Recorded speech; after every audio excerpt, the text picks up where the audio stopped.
different. I'm trying to kind of figure out, is it because, is he a meditator, and that's why his intention is more powerful? Because other people that probably try to do this have doubt, and they look at this and they're like, there's No, I don't 5% doubt. think, actually, you know, when I did a Facebook post on this a few months ago, several people sent pictures, and many of them said, you know, I tried this, and they were bending spoons. I don't What? think they were bending Oh spoons. my They're, gosh. and so I think, Majid, you can do it too. You You can know try it what? tonight. It reminds Mhm. me, one time I was at a we had a bowl of fruit one By the way, time. you're not more powerful or less powerful if you can do it or don't. It doesn't matter. It's just Right, right, showing right. you're getting familiar with your subtle energies, okay? And you can do that with Tai Chi, you can do that with Qigong, you can do that with yoga, you can do that with meditation. You'll get better at this, that's all. But it But doesn't mean too much. I was just making a distinction. right, right, right. So one time I was there was a fruit bowl, and for some reason I was just playing around with my intention to move a little bit, Yeah. one of the apples, the small apples, and I thought for a moment, like, I kind of looked away, and I thought the apple moved a little bit, and I don't know why, it just freaked me out. I was like, whoa, this, I kind of, like, my mind discounted it as like, this is not possible. I still to this day don't know if it's because maybe it went down, or because it's such a coincidence that I was intending it and then it happened. Um, but anyway, it might have been synchronicity. But I'm very interested. That's your rational mind there, but that's I, okay. Sometimes it's healthy to have this, you know, to really ask I and to I believe it develop though. the inner faith that, yeah, I'm capable of these things, and I they'll become routine. I'll give you an example. One Okay. of my patients a few months ago said, I need to talk to you urgently, and she has rheumatoid arthritis. She's a physician herself. She's a gynecologist, obstetrician gynecologist in the upper Midwest, and we used to have many conversations around meditation. She was very inclined with my way of thinking. So we did all of the things conventionally. She has rheumatoid arthritis, so we would do those things, but she really wanted to look at these other aspects, which is nutrition. We did those. Supplements, we did those. And I said, you know, you can do things like Tai Chi. She says, okay. But she was very much interested in the spiritual methods, you might say methods, okay, meditation. So she actually made a temple in her room. She's not her room, sorry, in her home. She even furnished with idols and lovely carpet. So to her, this was very serious. I'm Mhm. creating a space very sacred. And she went deep into meditation. I mean, 1-2 hours a day. This is Wow. a physician. And then what happened was these gifts means she became clairvoyant. She could read people's minds. She could predict the future by at least 4 or 5 days. She knew what was going to happen, and it would happen. Or she knew she could read Wow. people's minds as though we were talking to each other, Like and what? she couldn't shut out the people's thoughts. She could read them, like, oh, I can hear them. I can read everything that's really on their minds, Wow. okay, without any, like, the veil was lifted. She was overwhelmed. And so these are siddhis, these are psychoenergetic gifts. They're gifts, and they became so loud and so much for her. She was overwhelmed. And I said, yeah, this is actually expected in some people. When you go into meditation, you can have gifts. Remote viewing could happen. You can see symbols. And she says one other thing. She could read her textbook of medicine. She said, it's like kindergarten. I know this already. She would close it. She says, I already know this. She didn't have to study anymore, and she passed those board exams. She says it was like kindergarten. I knew all this. What is this? This is not the word rubbish, but she says, like, we're crawling around on the floor. It Right. was her perceptions changed. Is that But because what? she reached a higher level of consciousness and she was able Yes, easily to understand the lower one? right. Right. It's like you climb a great height and you can look at all of these, and they're known to you. Right. They're known to you. You didn't have to learn that again. She lost the fear of exams, by the way. The exam was okay. She actually then retired. She's no longer doing, she just wants to do spiritual work. It's amazing. She says her life is so joyful, whether it's arthritis or not, it doesn't matter. She just feels so nourished and enriched by her spiritual work just for the joy of it. Not just, she didn't want the gifts of God. It was for the love of God. There's a big distinction here. The Intention, same with Tiller. purity, I purity of love God, intention. not for the gifts of God, but for the sheer being aligned with that will is everything to me. Everything to me. So with her, with my patient, I said, look, yeah, this has happened to you. Don't be frightened by it, but you can actually pray that it be taken away, that it be put away, that you don't need this. And that's what she did. She, in meditation, said, please, may I have this? Just, I don't need it. And it went away. She's Yeah, back to her, she says it's distracting to be able to read everyone's thoughts, a friend, a phone, anybody. She knew. They could be lying, but she knew. She yeah, says it's like everything was so in plain view. So it's interesting. These things happen, and they're not mysterious, okay? yeah. Mystics know what to do, and they keep going. You can use it, or you just keep going on a momentum. Yeah, because those I think gifts that one gets along the way can be a distraction. There's an old not Ramana Maharshi, Ramakrishna story of this guy that tried to develop a city meaning the gift of going across the river, without the belt, and he spent 10 years doing that. He goes to his master and he's like, master, I've learned how to go across the Yes. river without the boat. And the master's like, well, you pay only 20 cents to go across the boat, and you spend 10 years doing that. Yeah. Yeah. Let's get practical, right? I want to Yeah. also tie in, a lot of people are into law of attraction nowadays. And I found it interesting that Tiller, when imprinting, it's very important to tie an emotion into this. He's like, you can't just be emptying, kind of empty intending. You have to have an emotion behind it. Mhm. So talk a little bit about that, the importance of emotion. Yeah, the emotion, so when they go into this imprinting session and, they read, Tiller reads the intention, thy will be done, and we go into meditation. So say for the pH of water, Jean would say, I used to visualize the pH just going up and up and up. And she would say, I would bring such joy into it as each Mm, 0.1 unit point, so she's saying this, and almost rising from her chair. So there was this enormous sense of possibility, that openness and receptivity, and that was joyful. That was where the emotion comes in. It wasn't, and you know what, I think they would have been joyful if nothing happened. They were just that kind of inner way. It's like saying, tennis brings me joy. No, I mm, think it's your joy of life that you play tennis.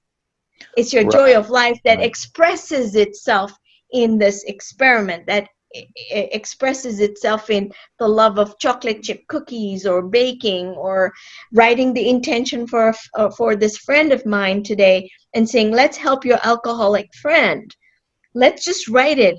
We don't need a device, but the writing process and holding that intention in a prayerful way, and then surrender and let it go. Let divine do its work, but you have done yours because you have right, given something of your heart. But it's right. It's nice to write it out. There's some power and something very cohering to bring that thought in, now writing it out in black and white. Okay, right. that's a creative process. So that emotion is where Tiller says is the source of deltrons. Deltrons connect the slower than the speed of light world, which is us here, electromagnetism. Einstein said does not go faster than the speed of light, right? That's our world. That's our science. But deltrons are much faster. It's a product of consciousness that is superluminal. He calls it faster than the speed of light. That's the connector. So Right. emotions, when you pump emotions, you connect these two realms. And I wrote that essay in my book, where the deltrons are flowing as Tiller's imprinting, and they, it's a perspective of the deltron, and they go whoosh, they bypass the photons and go into the R space realm, into super consciousness. Because You might want to otherwise, revisit that essay. It came to me on a bus in Singapore. I realized, wait a second, just I'm right from the perspective of a deltron, because these things will be discovered in future. so when you change the pH of water, how much energy would ordinarily be required to change it by 1 point, let's say? Because pH of water normally is about 5.5, is it? Around there? Well, 5.8 in normal Right. room conditions, yeah. So if you electrocute the water, it needs about, now, energy is usually talked about in joules, Mm-hmm. but Tiller made a calculation that it's 26 milli equivalent volts. And you think it's tiny, but that you can zap water and it will change the pH. So he gave a standard that each pH rise, you have this much free energy. Okay, where's that energy coming from? And that's where the beauty was. It's coming from the coherence in the physical vacuum. It's a non-dispersive medium. Non-dispersive, it's not the air. The physical vacuum is where stuff comes from. It's the potential ground Right, zero right. of No, no, stuff. Yeah. but my question is, how much energy would you if you didn't do that, if you didn't do the intention device, and you just did somehow try to change the pH of water? Oh, you could get this in any thermodynamic textbook. You can go Okay, there and their values of these things. Yeah, I don't know it off the hand, but I okay, know what Tiller's work. Each pH is this much free energy, and that is the source is not the source is actually coherence, informational coherence of the physical vacuum, and the physical vacuum is enormous energy. right. Because it was something about the temperature. It was like one. Oh yeah, one pH would be 300 degrees of the room burning up. Yeah. If So it was thermal energy, but the okay, room didn't burn up. The room is not burning up. The pressure in the room doesn't change. The volume doesn't change. That's why he said it has to be in the entropy has to change. And the entropy changes because you've created new information. And hmm. when you have coherence, you have that's neg entropy. Yeah, we're using terms that may be confusing to your listeners, but essentially, information is a source of free energy.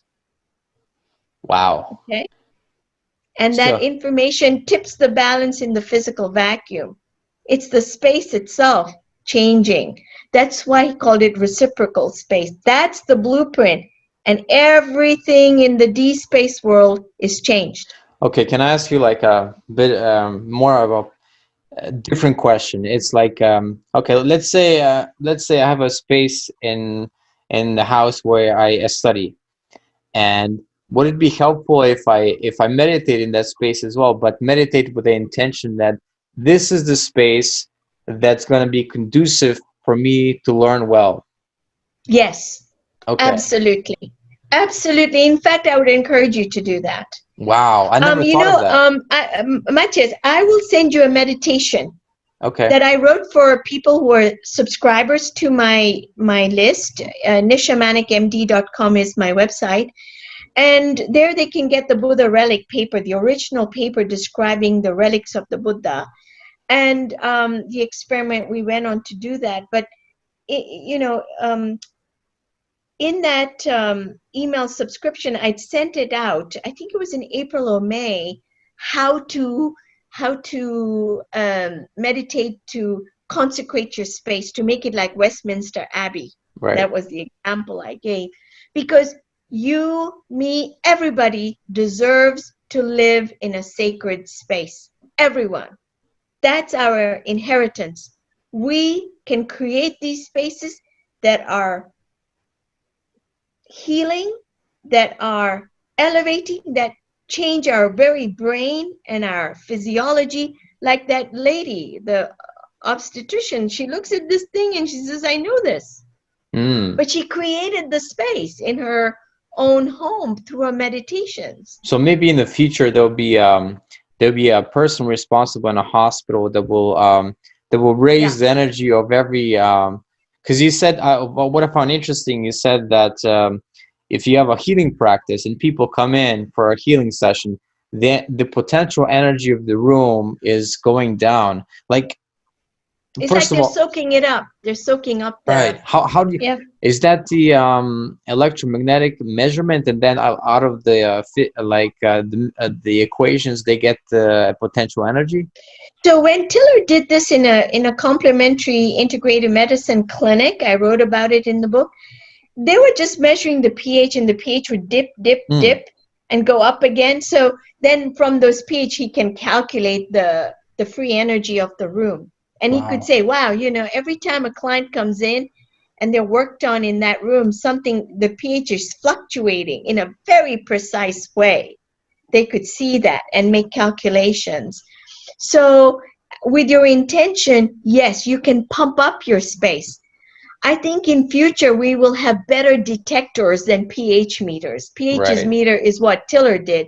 But this is what, if you have listeners who know physics and thermodynamics, I think we need to go there. People who can take Tiller's work and go in the future, but they have to be very alert and conscious.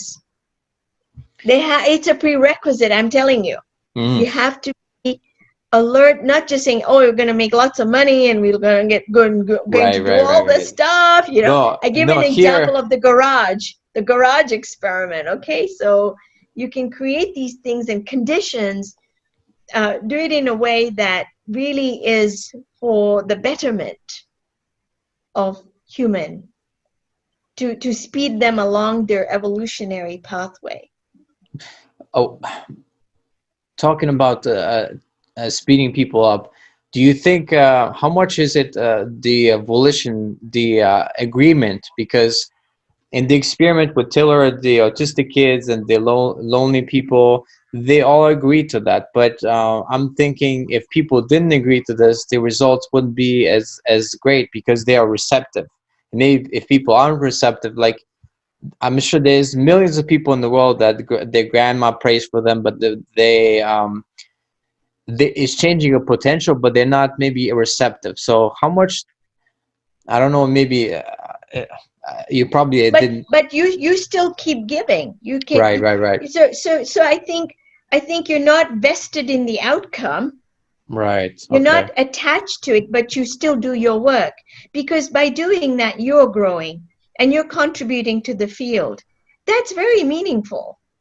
You're not Hmm. attached to the outcome all the time. You're simply saying, I give this of my own heart.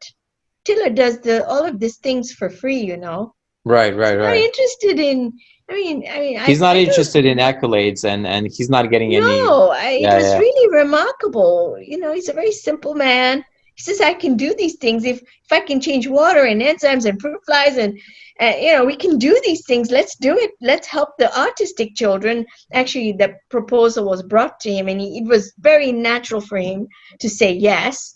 And also for the loneliness experiment, very natural. And when my patient called me, I said, wait a second, this is not FDA approved. We have never done this. I approached it to Tiller and I said, what do you think? He says, I think we should do it, but let him know that this has never been tested. But I'm willing to work with you.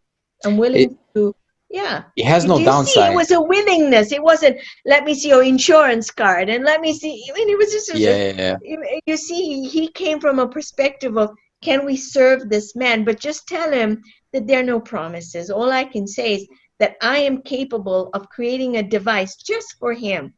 What are the outcomes? You're the doctor. What do you want us to do? That's where I work with my patients. So I it want. was really a one of service, not just, Right, right, right. yeah. I want to mention to people that when I was writing a psychology paper, I contacted Nisha because there was a study came out that said basically it was if you sit down with a patient and they have psychiatric problems or whatever, and you don't do any techniques, you just try to build a good relationship. They found a good result, and you could call it placebo or whatever. But I think the intention the intention is what was important, right? If you have Yes. care and you just talk to them and just talk to them like they're brother or sister, like you care for them, that alone is therapy already, right? That's an information exchange. That information exchange reduces entropy, creates free energy, which does useful work in their own structures, into their own informational highways, into their own bodies. So what you're doing there has actual physical consequences. Hmm. Okay, it's not just a belief thing. It really has physical consequences. And one day we will be measuring this, with blood testing and all this. But right now I know that when we do standardized outcomes in patients or anxiety, depression scores and autistic children, the ATEC scores, they improve. And Tiller had no interaction with them. And here at the bedside with you as a psychologist, and you're saying, and that's one thing I miss in telemedicine, because in the pandemic, my office is closed. Okay, I do medical consultations in the video like this, and I have to tell my patients sometimes, are you ready to look at a more integrative way? Let's look at these, and many of them have read the book, so it's easier. We can really go speed along. If they're not ready, we don't go there, but I do ask them permission. That can we set an intention? Hmm. And then I email them what this would look like. But we work on it together towards the end of the visit. And I'll tell you, 100% of the time, nobody said no, actually. Most of them are very curious about this, and they realize that they are in power. They're in charge. They are able to not be shy about it, but say, I want this. I want this. I would like this. Let's put it down. Let's put it down. Let's write it down. So And let's then they write the intention, and then you are you we both helping write them? it together. Okay, okay. We create that information together. Wow. And so that exchange itself, I get even deeper into what's really going on into their mind, into their consciousness. Because you see, a doctor, it's what we normally do is, what's your level of pain, what's your side effects, here's Yeah. your lab test, bye you know but now we say, what really is going on? What has this visit, what is the one thing you want in this visit? Why is it like that? Did you think about it? And many of them now are, once they know me and how I do things, that Yeah. they'll go there. Yeah. I just want to talk about the future a little bit, because I had when I was doing that psychology paper, I also discovered your paper you did, I think in 2011, where you said the placebo effect for medicine is becoming is going up and up. At least in the States, it's on the increase, and they don't know why. And Tiller and you wrote the paper. Yes.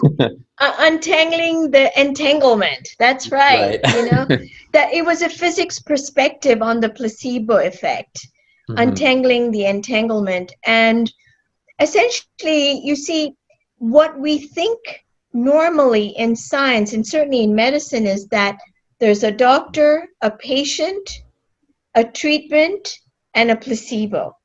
All these elements are separated, right? Physical separation, and that the treatment and placebo are separated. But what we're saying in that paper is that that's not true. There's entanglement between all levels, and you can calculate it. I gave big calculations in that paper, and that the entanglement effects take over. When you enter into a system, when you sign the consent form, I am part of this experiment, you're entangled. You and your doctor, you and the treatment, you and the placebo, all of it is entangled. And once that happens, the treatment, and I'm going to put this, okay, the treatment and this placebo, they behave like one another. The placebo is not placebo anymore. It's behaving like an activated treatment, because it's entangled. And this is what we're saying. It's not just you're believing that this dummy pill is going to work. Yeah, your beliefs are powerful, but that the entanglement effects are at play also. Those field effects are playing out also. And you can calculate that. And so, what's happening in the USA is that placebo effects, first of all, are huge. In trials, you have to do thousands upon thousands of participants to be able to tease out the effects of an active treatment versus a dummy treatment. I mean, the numbers are huge. So the costs have gone up to do successful trials. But what we're saying in our paper is that, okay, the placebo is up, the effect is up because the entanglement effects, the dummy is not behaving like a dummy anymore. It's actually an active treatment. And in fact, in America, in certain clinics for migraines, asthma, irritable bowel, the patient is given a dummy pill intentionally. We actually say, excuse me, this is a dummy pill. But it will help you because the science shows it helps you. And I think it's, yes, the person's belief, but I think it's more that you're now entangled with that. Your wishes, the entanglement effects of active treatments, all are playing out and making it successful. The outcomes then are beneficial. Right. So That's it's what I'm not saying. I'm saying a lot of words, but right. So is it the protocol itself that everybody's consenting and all that was different than before? Because that would be maybe before when they did placebo, it was a different mechanism.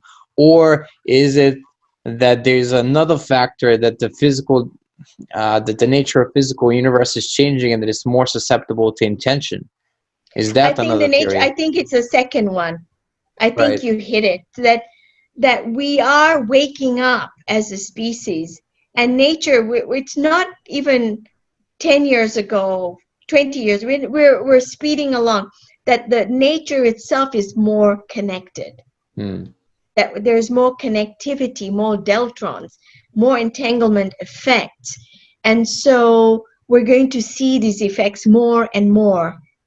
Just we are creating it. We're creating our reality. Wow. So maybe in the future we won't even need medicine. It would be like, well, we'll just intend the pill to be helpful. Be like, this is the But pill.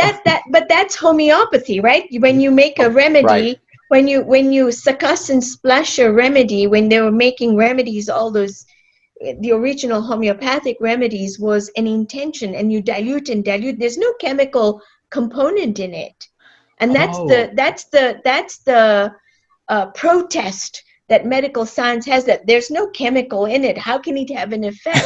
But their mindset is of a chemical thing doing right, something. And right. Tiller is saying, no, your intention and field effects have changed that water. That remedy is very active. My intention Wow. with this device is very active, right? So homeopathy, yes, it's very potent. Don't mess with it. I've taken homeopathy and it definitely has an effect. So, you don't need a chemical potential in it. Yeah, You don't need a molecule of the original stuff in it right. So anymore. it's But the it's, intention. I didn't realize that homeopathy is basically imprinted intention on these yes, it's capsules or whatever. diluted and diluted and diluted, and there's no but it's intention. They used to make those remedies by hand. That's intention. Ah, Exactly. You can I don't create these know. remedies. You just like you're creating your space for studying. You're creating. Why not create a remedy? Right. Actually, it's a very good practice. I can take this water and bless it and say that it'll have beneficial effects. That this water is refreshing for my cells. Whatever, you can intend these things. You're You know, creating. that's one good advertising strategy. Become a believer and your grades will go up. Well, You hook them by the grade, but then they become a better human being. So it's a win-win-win for everybody. I like your plan, Matthias. It's good. It's All good. right. You do that. Okay, I think we're gonna end on that note. Thank you very much, nishamanek, everybody, and thank you for listening and watching the show. Thank you.